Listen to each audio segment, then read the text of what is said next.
ఇక్కడ ఈ ఆంధ్ర రాష్ట్రంలో మరెవరికి కూడా లేదు. అంత ప్రత్యక్షంగా నేను చూశాను. అతని వల్ల ఆ బాధలు నేను అనుభవించాను. చివరి క్షణం వరకు కూడా అతను అనుభవించిన పెట్టినటువంటి బాధలు, అదేవిధంగా అతడు చేసినటువంటి మోసాలు, వీటన్నిటి మీద కూడా నా భర్త ఎన్టీ రామారావు గారు చాలా క్లియర్గా ఆడియో వీడియో క్యాసెట్ల ద్వారా ఇతను ఇంత దుర్మార్గుడు, ఇతని లాంటి వెన్నుపోటుదారుడు, ఇతని లాంటి ద్రోహి, కుటుంబాల్లో ఏ కుటుంబంలో కూడా ఇతని లాంటి వ్యక్తి ఉండకూడదని అంత స్పష్టంగా చెప్పారు ఎన్టీఆర్ గారు ఆ రోజు. నిజంగా ఎన్టీఆర్ అభిమానులు అయితే మీరు ఈ ద్రోహిని తరిమేసేయండి తెలుగుదేశం పార్టీ నుండి. ఎందుకంటే క్విట్ ఇండియా మూమెంట్ అని ఒకప్పుడు తెల్లవాళ్ల నుంచి ఈ దేశాన్ని కాపాడుకోవటానికి క్విట్ ఇండియా మూమెంట్ వచ్చింది. ఈరోజు ఇటువంటి ద్రోహి, ఇటువంటి వెన్నుపోటుదారుడు, ప్రజలను కూడా మోసం చేసి ప్రజల సొమ్మును వందలు కాదు లక్షల కోట్లు కాజేసినటువంటి ఈ నీచుడు ఆంధ్రప్రదేశ్లో ఉండటం అవసరమా? అందువల్ల క్విట్ ఆంధ్రప్రదేశ్, ఇక్కడి నుంచి ఇతని నుంచి ఆంధ్రప్రదేశ్ నుంచి ఈ చంద్రబాబుని తరిమి కొట్టాలి అనేటువంటి పిలుపు నేను ఈరోజు ఇస్తా ఉన్నాను. ఎందుకంటే ఇతనికి తోడు కొంతమందిని పోగు చేసుకుంటున్నాడు. అదేవిధంగా ఒక పచ్చ మీడియా ఉండనే ఉంది బాకాలు ఊదటానికి. ప్రతిరోజు కూడా ఈనాడు, ఏబిఎన్, ఆంధ్రజ్యోతిలో వచ్చేటువంటి ఫేక్ వార్తలు ప్రజలు కూడా అసహించుకొని ఆ పేపర్లు కూడా చదవటం మానేసినటువంటి పరిస్థితి మనం చూస్తున్నాం. ఎందుకు ఈ అబద్ధాల ప్రపంచం అవసరమా? ఎందువల్ల వీళ్ళు ఇన్ని రకాల అబద్ధాలు ఆడుతున్నారు? ఇతని గత చరిత్ర ఏంటి? 2 ఎకరాలతో వచ్చిన ఈ పెద్ద మనిషి 6 లక్షల కోట్లకు అధిపతి ఎలా అయ్యాడు? ఇది మేము చెప్తున్నది కాదుగా. ఈరోజు సిఐడి రిపోర్ట్స్ కానివ్వండి, లేకపోతే సిబిఐ, నేను కోర్టులో వేసినటువంటి ఏసీబీ కోర్టులో వేసినటువంటి కేసులు కానివ్వండి, 17 కేసులు, వాటన్నిటినీ కూడా ఎలా మేనేజ్ చేసుకుంటూ వచ్చాడో మనందరం కూడా చూసాము. ఎందుకంటే ఒక్క వ్యక్తి వల్ల సమాజం ఉద్ధరించబడుతుంది, మహాత్ములు ఈ గాంధీ గారు ఇలాంటి వాళ్ళు అని ఆ రోజు మేము చదువుకున్నాం చిన్నప్పుడు. అలాగే ఒక వ్యక్తి వల్ల సమాజం అనేది ఎలా నాశనం అవుతుందో ఈరోజు ప్రత్యక్షంగా అందరం చూస్తూ ఉన్నాము. ఒక్కడు 4 వ్యవస్థల్ని కూడా ఈ సమాజానికి బలాన్ని ఇచ్చేటువంటి, రక్షణ ఇచ్చేటువంటి, శాంతి భద్రతలను కాపాడేటువంటి, అదేవిధంగా న్యాయ పరిరక్షణ చేసేటువంటి ఇలాంటి వ్యవస్థలన్నింటినీ కూడా, అలాగే నిజమైన వార్తలు రాసి ప్రజల్ని మేలుకొల్పేటువంటి ఇటువంటి 4 వ్యవస్థలను కూడా గుప్పెట్లో పెట్టుకొని దాన్ని అవినీతిలో సంపాదించినటువంటి డబ్బుతో మేనేజ్ చేసుకుంటూ అబద్ధాలను సృష్టించుకుంటూ ఈరోజు ప్రజలకు మేలు చేస్తున్నటువంటి ఈ ప్రభుత్వ విధానాల మీద ఎంత దారుణమైనటువంటి అబద్ధాలు రాయిస్తూ వస్తున్న ఈ చంద్రబాబు నాయుడు లాంటి వ్యక్తులు ఎందుకు కావాలి? అసలు ఎందుకు ఓటేయాలి ఇతనికి? ఒక్కసారి ప్రజలను కూడా ఆలోచించమని చెప్తున్నాను. ఒకవైపు చూస్తే తెలుగుదేశం పార్టీ ఎక్కడో ఆకాశంలో ఉన్నటువంటి తిని భూమి కాదు పాతాళంలో తొక్కేశాడు. ఓటింగ్ శాతం అట్లా ఉంచండి, దాని గౌరవము, దాని విలువలు ఏ కాంగ్రెస్ పార్టీకి ఎగనెస్టుగా తెలుగుదేశం పార్టీని ఎన్టీఆర్ గారు ఆ రోజు స్థాపించారో అదే కాంగ్రెస్ పార్టీ గుమ్మం ముందు రాహుల్ గాంధీ చేత చివరి కాంగ్రెస్ జెండా కూడా వేయించుకొని ఆ వేదిక మీద చెయ్యి కలిపి ఆ పార్టీకి అట్లా తాకట్టు పెట్టాడు. మొన్న జరిగినటువంటి ఎలక్షన్స్లో కూడా, తెలంగాణ ఎలక్షన్స్లో మొత్తం పరోక్షంగా కాంగ్రెస్ పార్టీని గెలిపించమని పచ్చ జెండాలు పట్టుకొని మరీ కూడా ప్రత్యక్షంగా కూడా గాంధీ భవన్కు పంపించిన ఘనత ఈ చంద్రబాబు నాయుడుది. అదేవిధంగా ఇక్కడికి వచ్చేసరికి, ఆంధ్రప్రదేశ్ వచ్చేసరికేమో మొన్నటిదాకా బీజేపీ అన్నాడు, మళ్ళీ బీజేపీని తిట్టాడు, ఆ తర్వాత మళ్ళీ కాంగ్రెస్ పార్టీ అన్నాడు. నిన్న బీజేపీ ఎప్పుడైతే మళ్ళీ 400 సీట్లు గెలుస్తున్నాం మేమని పార్లమెంట్లో పీఎం గారు చెప్పారో ఆ మాట వినగానే అప్పటికప్పుడే ఫ్లైట్ ఎక్కాడు, పోయాడు, ఢిల్లీ పోయాడు. అదేవిధంగా 1 గంట 2 గంటలో ఎవ్వరికి కనపడకుండా సీక్రెట్ ప్లేస్లోకి వెళ్ళిపోయి ఏం చేస్తే ఏంటంటే తెల్లారేసరికి ఒక సీ వాటర్ సర్వే వచ్చింది మనకి. ఈయన కనపడకుండా పోయిన దానికి అదేవిధంగా అమిత్ షా గారి అపాయింట్మెంట్ అన్నారు, అది కూడా అబద్ధం అని తేలిపోతూ ఉంది. బహుశా నడ్డా గారు కలిసారేమో, ఎందుకంటే ఏ ఫోటోలు లేవు. కానీ దాని మీద ఇప్పుడు వాళ్ళు ఇస్తున్నటువంటి బిల్డప్ చూస్తూ ఉంటే ఏబిఎన్ వాళ్లే పిలిపించారని, అదేవిధంగా అసలు ఈయన అవసరం వాళ్ళకి ఎంతో ఉందట. 400 సీట్లు గెలుచుకునేటువంటి బీజేపీ పార్టీకి, ఎన్డీఏకి చంద్రబాబు నాయుడు, ఇక్కడ 3 ఎంపీలు గెలుచుకున్న చంద్రబాబు నాయుడు, ఇతని అవసరం అట వాళ్ళకి చాలా ఉందట. అందుకనే పాపం వెంటబడుతున్నారట బీజేపీ పార్టీ. కనీసం ఈ రాష్ట్ర నాయకత్వం పురంధరేశ్వరి అంటే ఇక చెప్పేదేముంది? వదిన గారు అందువలన చంద్రబాబు నాయుడు గెలవాలని కోరుకుని ఆమె బీజేపీ కంటే తెలుగుదేశం పార్టీకి ఎక్కువ ప్రాధాన్యత ఇస్తున్న వ్యక్తి. అందువల్ల వాళ్ళెవరూ కూడా ఖండించకపోవటం దురదృష్టం. మొన్న పిఎం గారిని కూడా ఇష్టం వచ్చినట్టుగా ఆమె వచ్చింది ఈ మధ్యనే, కొత్త యాత్రికురాలి రాష్ట్రంలోకి. అది ఇలాంటి వాళ్ళందరూ కూడా వస్తారు. ఎందుకంటే నేను ఇదే చెప్తున్నాను, ఎలక్షన్లు వచ్చేసరికి సంక్రాంతి పండుగ వచ్చినప్పుడు వస్తూ ఉంటారు పిచ్చిగుంటల వాళ్ళు, అదేవిధంగా వీళ్ళు కాపాలికులు వీళ్ళు ఎవరో ఉంటారు, అదే వాళ్ళు వస్తారు. తర్వాత ఈ దొమ్మర వేషాలు వేసే వాళ్ళు వస్తారు. ఆ తర్వాత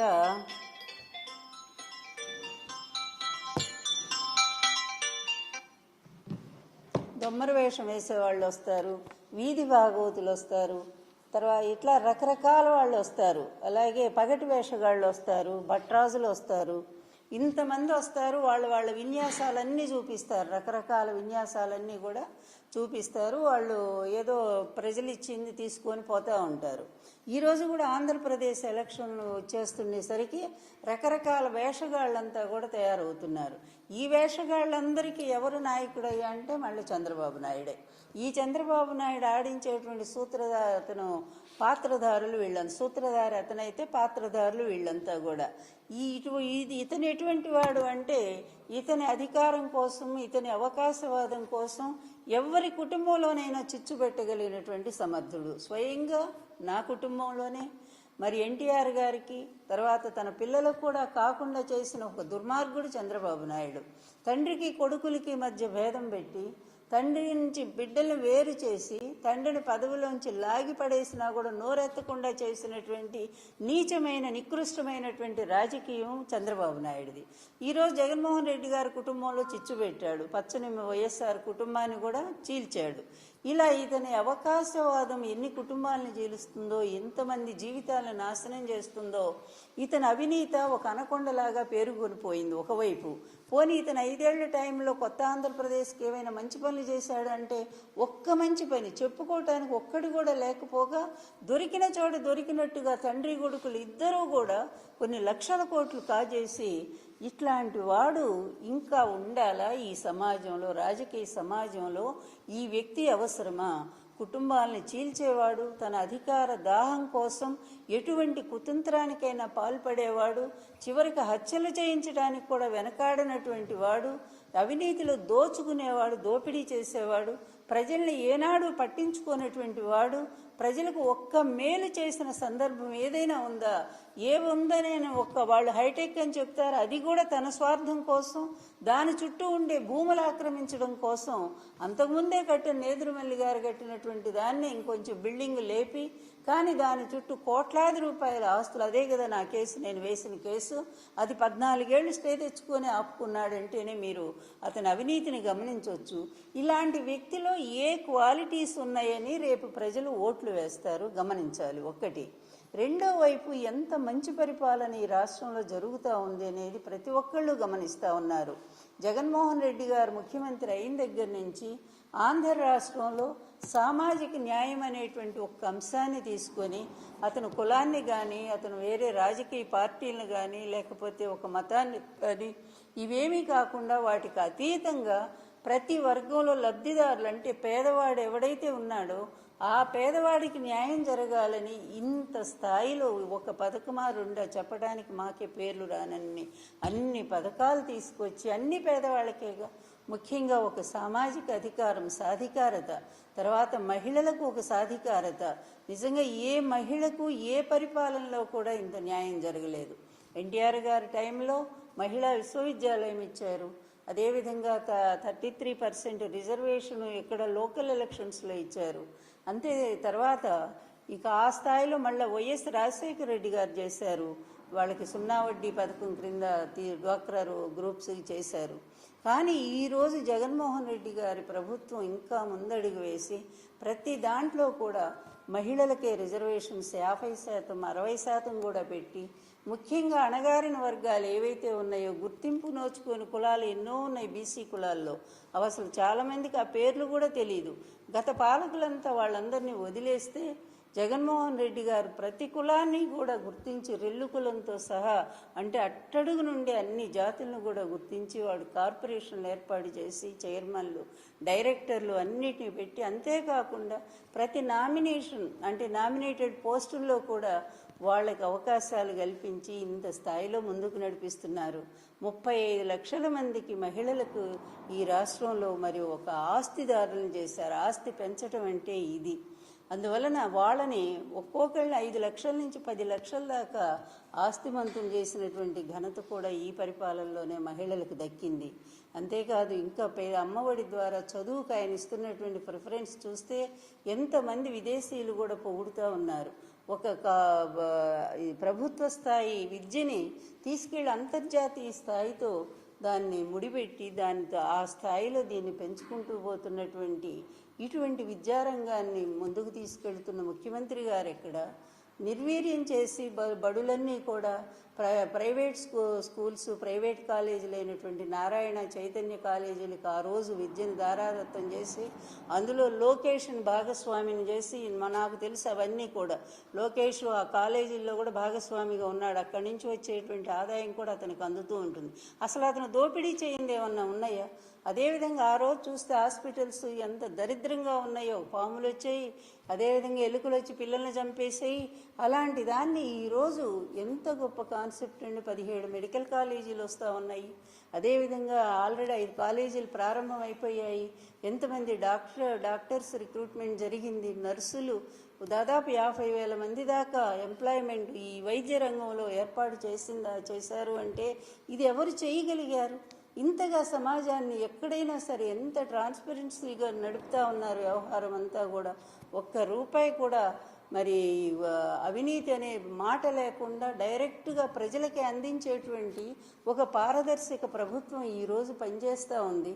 ఇటువంటి ప్రభుత్వం కంటిన్యూ అయితే తప్పనిసరిగా ఇంకా ఈ అభివృద్ధి సాధిస్తుంది. ఇంకొక వైపు అభివృద్ధి పదంలో ముందుకు పోతున్నాయి.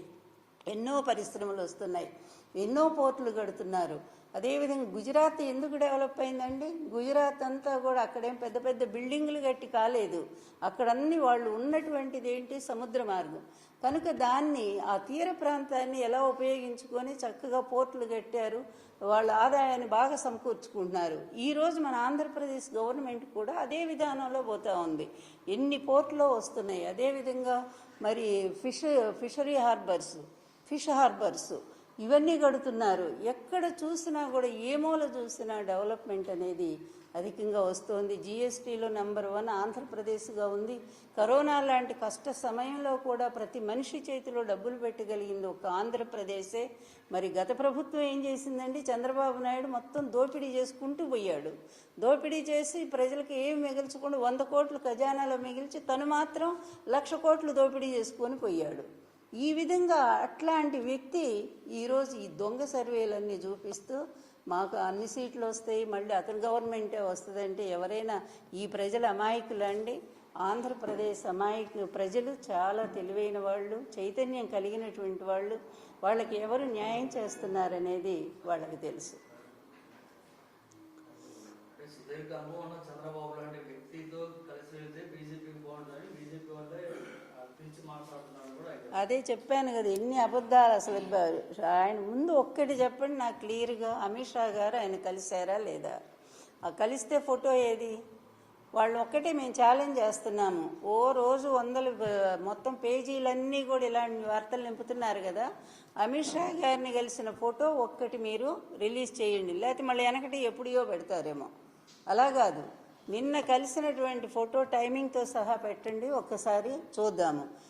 మాకు తెలిసిన వార్త ఏంటంటే, నేను బీజేపీ గారికి ఒకటే చెప్పదలుచుకున్నా, వాళ్ళు ఇన్నాళ్ళు మంచి పని చేస్తూ వచ్చారు. ఇతను దూరం పెట్టి ఇతను ఎంత వెంటబడ్డా ఒకనాడు ఎంత భయంకరంగా అండి వ్యక్తిగత జీవితాన్ని కూడా, మరి ప్రధానమంత్రి గారు వ్యక్తిగత జీవితాన్ని కూడా విమర్శించినటువంటి ఇతను నాలుక అధికారంలో ఉంటే నాలుక అద్దుండదు. తనేదో గొప్పవాడు అనుకుంటాడు. అసలు మన మోడీ గారి కంటే ఇతను గొప్పవాడని కూడా చెప్పాడు. నా సీనియారిటీ ఎక్కడ, మోడీ గారు ఎక్కడ అని.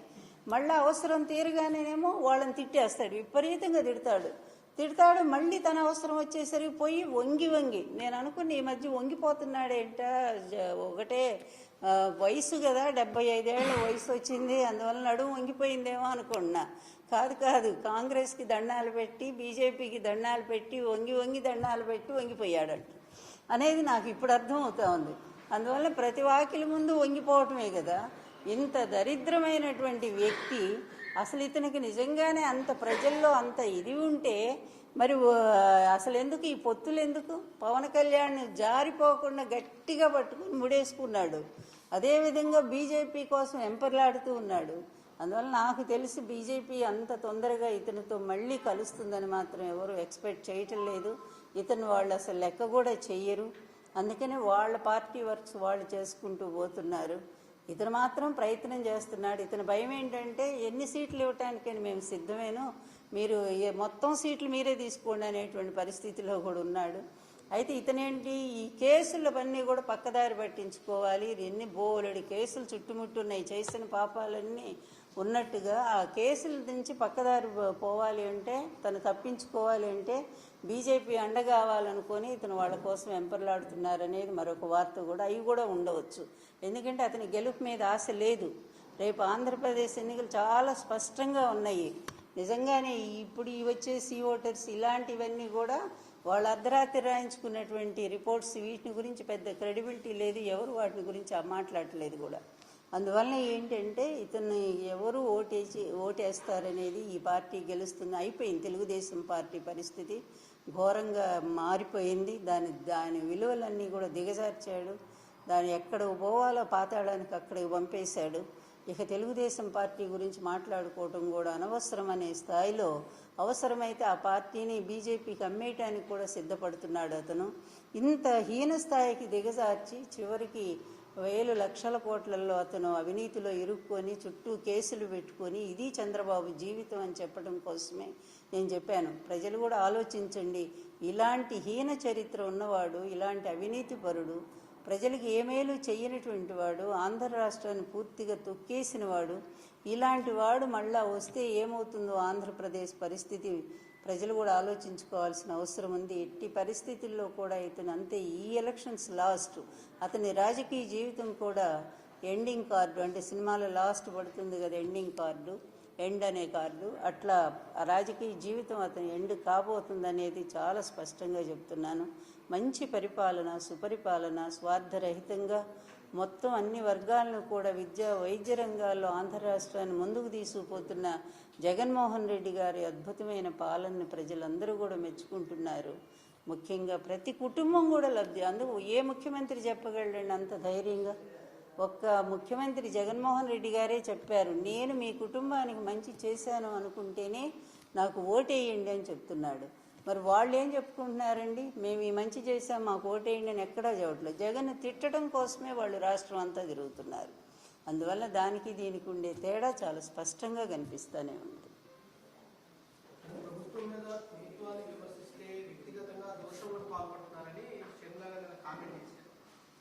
ఇక ఆమెను గురించి మేమేం మాట్లాడము, ఎందుకంటే ఆమె దారి తప్పిన బాణం. నేను ఎప్పుడో చెప్పాను ఆ మాట, దారి తప్పింది ఆ బాణం అనేది. ఆ దారి తప్పిన బాణం ఎటుపోతుందో దానికే తెలియదు, పోయి చంద్రబాబు గూట్లో చేరింది ఆ బాణం. అందువల్ల ఇక చంద్రబాబు స్క్రిప్ట్ ఏది వస్తే అక్కడి నుంచి అదే ఆమె నోటి నుంచి వస్తాయి తప్ప వేరే మాట ఎందుకు వస్తాయి?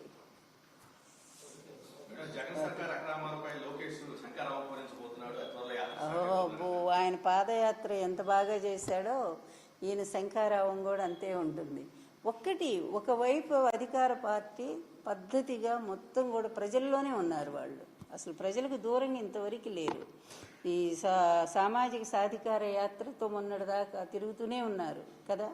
అంతకుముందు అసలు మీకు మంచి జరిగిందా లేదా అని ప్రతి కుటుంబం దగ్గరికి వెళ్ళి కనుక్కుంటూనే ఉన్నారు. అదేవిధంగా ఎవరికి ఇంకా అందలేదేమో తెలుసుకోవడానికి ఆ విధంగా కూడా పార్టీ ప్రజల దగ్గర తిరుగుతూనే ఉంది. అదేవిధంగా నిన్న ప్రాంతీయ సదస్సులతో ముఖ్యమంత్రి గారు పర్యటన ప్రారంభించారు. జనం ఎంత వెల్లువ కదా.